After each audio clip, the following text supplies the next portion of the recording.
जय Siyaram mind magic Odia channel को आपण मानक स्वागत। आज टॉपिक रहउची सफला एकादशी। एही एकादशी ना हेउची सफला काहेकि ना जो व्यक्ति जीवन रे किछि पाइबाकू आशा करंती किछि सफल होबाकू चाहुचंती सेथि पई एही एकादशी हमकु बहुत लाभदायी होबो।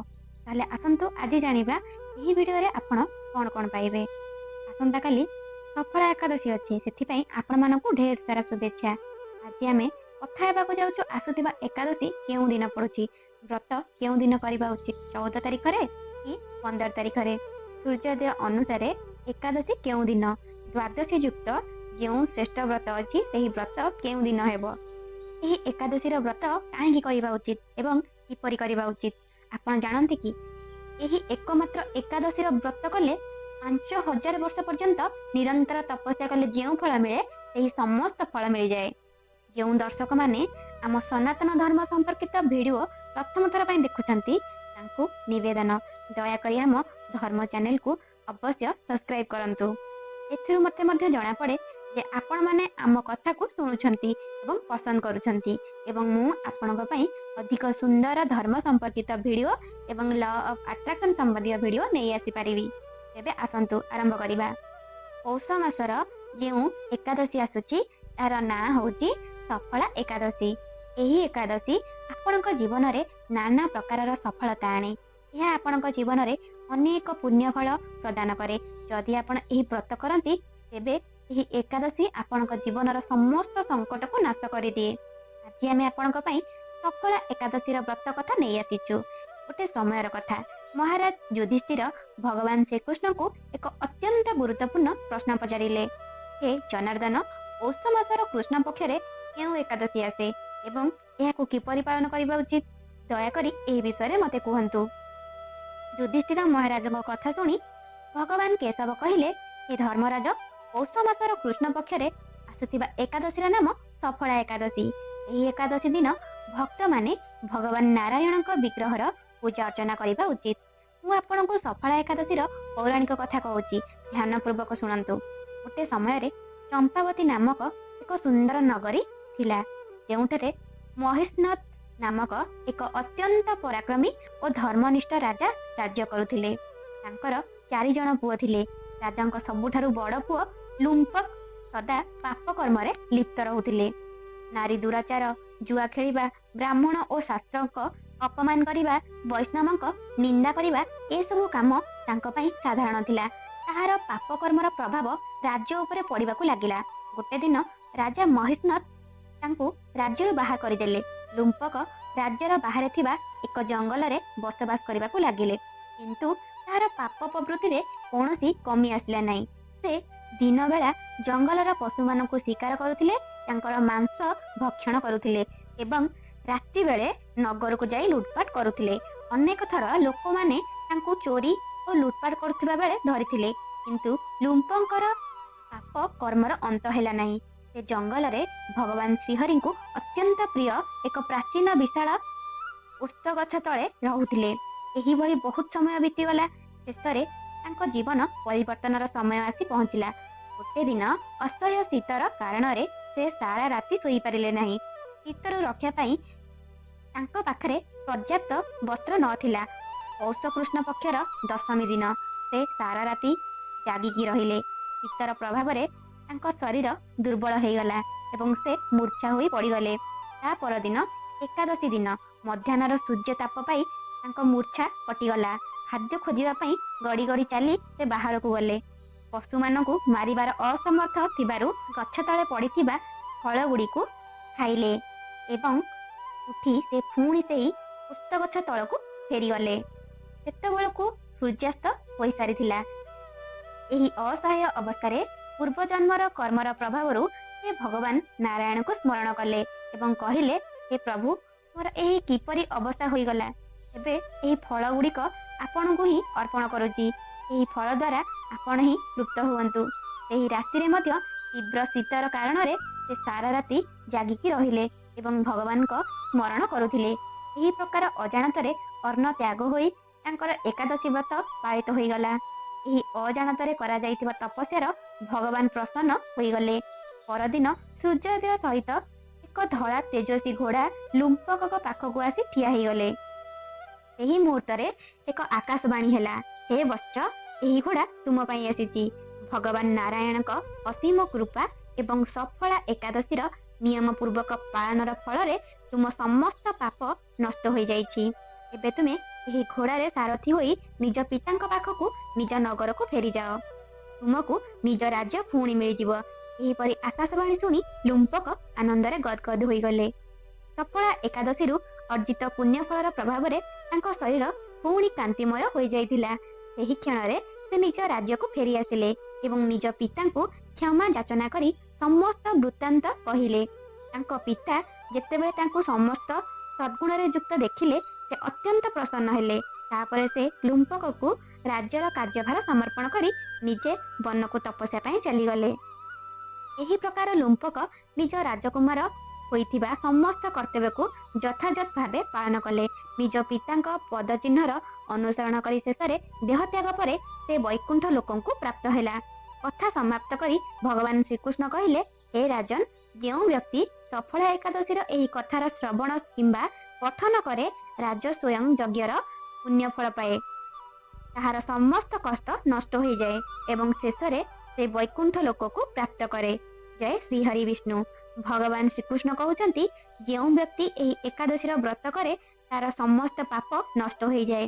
ତାହାକୁ ସୁଖ, ସମ୍ପତ୍ତି, ଧନ ସବୁ କିଛି ଜୀବନରେ ପ୍ରାପ୍ତ ହୁଏ ଏବଂ ଶେଷ ସମୟ ଆସିଲେ ସେ ଭଗବାନଙ୍କ ଧାମକୁ ପ୍ରାପ୍ତ କରେ। ଏହା ହେଉଛି ଆସୁଥିବା ସଫଳା ଏକାଦଶୀର ମହିମା। କୁହାଯାଏ, ଏହି ଏକାଦଶୀର ବ୍ରତ କଲେ 5000 ବର୍ଷ ତପସ୍ୟା କରିବାରେ ଯେଉଁ ଫଳ ମିଳେ ସେହି ସମାନ ଫଳ ଏହି ବ୍ରତ ଦେଇଥାଏ। ସେଥିପାଇଁ ଏହି ଏକାଦଶୀର ବ୍ରତ ଆପଣ ନିଶ୍ଚୟ କରିବା ଉଚିତ। ଏହା ଭଗବାନ ବିଷ୍ଣୁଙ୍କୁ ଅତ୍ୟନ୍ତ ପ୍ରିୟ ଏକାଦଶୀ। ଭଗବାନ କୁହନ୍ତି, ମୁଁ ବଡ଼ ବଡ଼ ଦାନରେ ଯେତେ ପ୍ରସନ୍ନ ନ ହୁଏ ତାଠାରୁ ଅଧିକ ଏକାଦଶୀ ବ୍ରତରେ ପ୍ରସନ୍ନ ହୁଏ। ଏବେ କଥା ହେବା ଏହି ଏକାଦଶୀ ବ୍ରତ କିପରି କରିବେ, ନିୟମ କଣ, ପୂଜାବିଧି କେମିତି ହେବ। ତାପରେ ଆପଣଙ୍କୁ କହିବୁ ଏହି ଏକାଦଶୀ କେବେ ପଡୁଛି ଏବଂ ବ୍ରତ କେବେ କରିବା ଉଚିତ। ଏକାଦଶୀ ବ୍ରତର ନିୟମ ଗୁଡ଼ିକ ଦଶମୀ ତିଥିରୁ ହିଁ ଆରମ୍ଭ ହୋଇଯାଏ। ବ୍ରତର ଗୋଟେ ଦିନ ପୂର୍ବରୁ ହିଁ କିଛି ବସ୍ତୁର ତ୍ୟାଗ କରିବା ଦରକାର। ସେଗୁଡ଼ିକ ମଧ୍ୟରେ ମୁଖ୍ୟ ହେଉଛି ତାମସିକ ବସ୍ତୁର ତ୍ୟାଗ। ତାମସିକ ବସ୍ତୁ ମଧ୍ୟରେ ଆସେ ରସୁଣ, ପିଆଜ ଏବଂ ଚା, କଫି ପାନ କରିବା। ଏହି ମାନେ ଏକ ପ୍ରକାରର ନିଶା ବୋଲି ମନାଯାଏ। ସେଥିପାଇଁ ରସୁଣ, ପିଆଜ ଆଦିର ତ୍ୟାଗ ଗୋଟେ ଦିନ ପୂର୍ବରୁ ହିଁ କରିଦେବା ଉଚିତ। ବ୍ରତ ଧାରଣ କରୁଥିବା ଲୋକେ ପଚାରନ୍ତି, ଚା ପିଇ ପାରିବୁ କି? ଦେଖନ୍ତୁ, ପିଇବା ଉଚିତ ନୁହେଁ। ଚା କଣ? ଏହା ଏକ ମାଦକ ପଦାର୍ଥ। ଆମେ ଯେତେବେଳେ ଏକାଦଶୀ ବ୍ରତ କରୁଛୁ ସେତେବେଳେ ଆମେ ଭଗବାନଙ୍କ ଭକ୍ତି କରୁଛୁ। ଏହି ସମସ୍ତ ବସ୍ତୁର ଦୂରେ ରହିବା, ନିଶାରୁ ଦୂରେ ରହିବା, ଏହା ହେଉଛି ଏକାଦଶୀ ବ୍ରତର ଅର୍ଥ। ନିଶାରୁ ଦୂରେ ରହିବାକୁ ହିଁ ବ୍ରତ କୁହାଯାଏ। ଯଦି ଆମେ ନିଶାରେ ହିଁ ପଡ଼ିଗଲୁ ତେବେ ବ୍ରତର ଅର୍ଥ କଣ? ସେଥିପାଇଁ ଗୋଟେ ଦିନ ପୂର୍ବରୁ ହିଁ ରସୁଣ, ପିଆଜ ଆଦିର ତ୍ୟାଗ ଆବଶ୍ୟକ। କିଛି ଲୋକ ମାଂସ ଓ ମଦିରା ସେବନ କରନ୍ତି କିନ୍ତୁ ଏକାଦଶୀର ବ୍ରତ ମଧ୍ୟ କରନ୍ତି। ସେମାନେ ମଧ୍ୟ ଗୋଟେ ଦିନ ପୂର୍ବରୁ ହିଁ ଏହିସବୁ ଛାଡ଼ିଦେବା ଉଚିତ। ଏମିତି ନୁହେଁ ଆଜି ଖାଇ ପିଇ ଆସନ୍ତାକାଲି ବ୍ରତ କରିଦେବା। ଦଶମୀ ତିଥିରୁ ହିଁ ଏହି ସବୁର ତ୍ୟାଗ ଆବଶ୍ୟକ। ଦଶମୀ ତିଥିରୁ କଂସା ପାତ୍ରରେ ପ୍ରୟୋଗ କରିବା ଉଚିତ ନୁହେଁ। କଂସାର ଥାଳି, ଢାଳ ଇତ୍ୟାଦି ଯାହାକୁ ଅନେକ ଥର ଭଗବାନଙ୍କ ପୂଜାରେ ଏବଂ ଭୋଗ ପାଇଁ ବ୍ୟବହାର କରନ୍ତି ସେହି କଂସା ଜିନିଷର ପ୍ରୟୋଗ ହେବ ନାହିଁ। ଏହି 3 ଦିନ ଦଶମୀ, ଏକାଦଶୀ ଓ ଦ୍ୱାଦଶୀ ମହୁ ବ୍ୟବହାର ନିଷିଦ୍ଧ ବୋଲି କୁହାଯାଇଛି। ଏକାଦଶୀର ଅନୁଷ୍ଠାନରେ ମହୁର ପ୍ରୟୋଗ ହୁଏ ନାହିଁ। ଦଶମୀ, ଦ୍ୱାଦଶୀ ଓ ଏକାଦଶୀ ଏହି 3 ଦିନ ସବୁଜ ପତ୍ର ଶାଗ ମଧ୍ୟରେ ଚଣା ଶାଗର ସେବନ ନିଷେଧ। ଏହି ସବୁ ଜିନିଷର ସେବନ ଦଶମୀ ତିଥିରୁ ହିଁ ବନ୍ଦ କରିଦେବା ଉଚିତ। ମସୁର ଡାଲି ମଧ୍ୟ ଦଶମୀ ତିଥିରେ ଖାଇବା କଥା ନୁହେଁ, ତାହାକୁ ମଧ୍ୟ ଛାଡ଼ିଦେବା ଦରକାର। ଏହିପରି ଭାବରେ ଦଶମୀ ତିଥିରେ ଏହି ସବୁ ବସ୍ତୁର ତ୍ୟାଗ କରି ଶାସ୍ତ୍ର ଅନୁସାରେ ଦଶମୀ ଦିନ ଗୋଟେ ଥର ଭୋଜନ କରିବାକୁ କୁହାଯାଇଛି। ଯଦି ଆପଣ ଏହି ନିୟମରେ ପାଳନ କରିପାରନ୍ତି ନିଶ୍ଚୟ କରନ୍ତୁ ଏବଂ ଯେଉଁମାନେ ଏହି ନିୟମ ପାଳନ କରିପାରୁନାହାନ୍ତି ସେମାନେ ଯଦି ରାତିରେ ମଧ୍ୟ ଭୋଜନ କରନ୍ତି ତେବେ ଧ୍ୟାନରେ ରଖନ୍ତୁ, ତାମସିକ ପଦାର୍ଥର ସେବନ କେବେ ମଧ୍ୟ କରନ୍ତୁ ନାହିଁ। ରାତିରେ ଶୋଇବା ପୂର୍ବରୁ ଭଲ ଭାବେ ଦାନ୍ତ ଘଷନ୍ତୁ, ଭଲ ଭାବରେ କୁଳି କରନ୍ତୁ, ଯାହାଦ୍ୱାରା ମୁହଁରେ ଅନ୍ନର ଗୋଟେ କଣ ମଧ୍ୟ ରହିପାରିବ ନାହିଁ। କିନ୍ତୁ ଏକାଦଶୀ ଦିନ ସୂର୍ଯ୍ୟୋଦୟ ପୂର୍ବରୁ ଉଠିବା ଉଚିତ। ଉଠିବା ପରେ ସ୍ନାନ ଆଦି କରି ସ୍ୱଚ୍ଛ ବସ୍ତ୍ର ଧାରଣ କରି ପୂଜା କରନ୍ତୁ। ଏବେ ଏକାଦଶୀର ପୂଜା କରନ୍ତୁ। ବ୍ରତ ପୂଜାର ସଂକଳ୍ପ ନେଇ ପୂଜା ଆରମ୍ଭ କରନ୍ତୁ। ପୂଜା ପାଇଁ କେଉଁ ସାମଗ୍ରୀ ଦରକାର?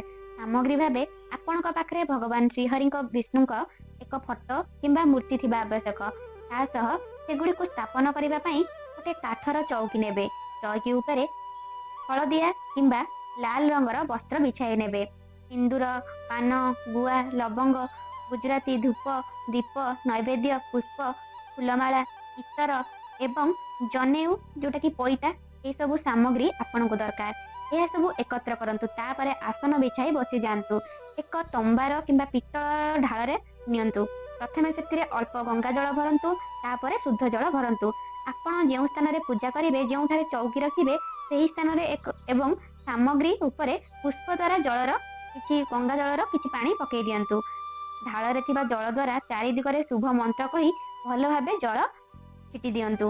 ଏହିପରି ଭାବେ ସ୍ଥାନକୁ ଶୁଦ୍ଧ ଓ ପବିତ୍ର କରନ୍ତୁ। ଏବେ ଚୌକି ବସାନ୍ତୁ। ଚୌକି ଉପରେ ଲାଲ କିମ୍ବା ପିତ୍ତ ବସ୍ତ୍ର ପକାନ୍ତୁ, ଲାଲ କିମ୍ବା ହଳଦିଆ। ସେଥିରେ ଭଗବାନଙ୍କର ଫଟୋ କିମ୍ବା ମୂର୍ତ୍ତି ସ୍ଥାପନ କରନ୍ତୁ। ଭଗବାନଙ୍କ ସମ୍ମୁଖରେ ଦୀପ ଲଗାନ୍ତୁ। ଯଦି ଘିଅ ଦୀପ ଥିବ ଚଳିବ, କିମ୍ବା ରାଶି ତେଲ ହେଲେ ବି ଚଳିବ। ଧୂପ ବି ଭଗବାନଙ୍କୁ ଦିଅନ୍ତୁ। ଏହିପରି ଭାବରେ ଭଗବାନଙ୍କ ସ୍ଥାପନା କରି ସମ୍ମୁଖରେ ଧୂପ ଦୀପ ରଖନ୍ତୁ। ତାପରେ ନିଜ ହାତକୁ ଧୋଇ ନିଅନ୍ତୁ। ଥାଳରେ ଥିବା ପାଣିକୁ ବାଁ ହାତରେ ଧରି ନିଜ ଡାହାଣ ହାତରେ ଦିଅନ୍ତୁ।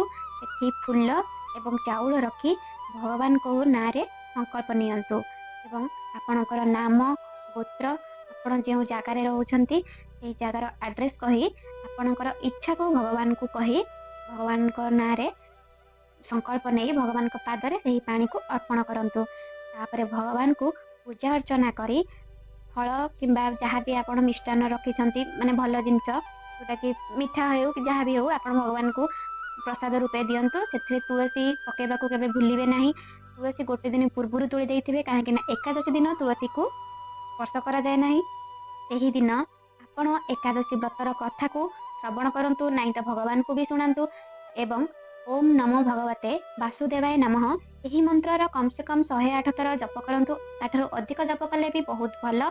ଏବଂ ଦିନ ସାରା ଆପଣ ଚାହିଁଲେ କେବଳ ଜଳ ପିଇକି ବିନା ଜଳରେ ଏବଂ ଫଳ, ଏହି ସବୁ ଦ୍ୱାରା ଆପଣ ନିଜେ ଓଷାକୁ ରଖିପାରିବେ ଏବଂ ଭଗବାନଙ୍କର ସମ୍ପୂର୍ଣ୍ଣ ଭକ୍ତି ଏବଂ ଭାବନା ସହିତ ଭଗବାନଙ୍କର ନାମ ଜପ କରନ୍ତୁ, କୀର୍ତ୍ତନ ଶୁଣନ୍ତୁ, କୀର୍ତ୍ତନ କରନ୍ତୁ ଏବଂ ଅନ୍ୟ କାହା ବିଷୟରେ କିମ୍ବା କାହାର ନିନ୍ଦା କୌଣସି ଜିନିଷରେ ମୁଣ୍ଡ ନ ଦେଇ କେବଳ ଭଗବାନଙ୍କର କଥାକୁ ସ୍ମରଣ କରନ୍ତୁ, ନିଜ କର୍ମରେ ଆଗାନ୍ତୁ।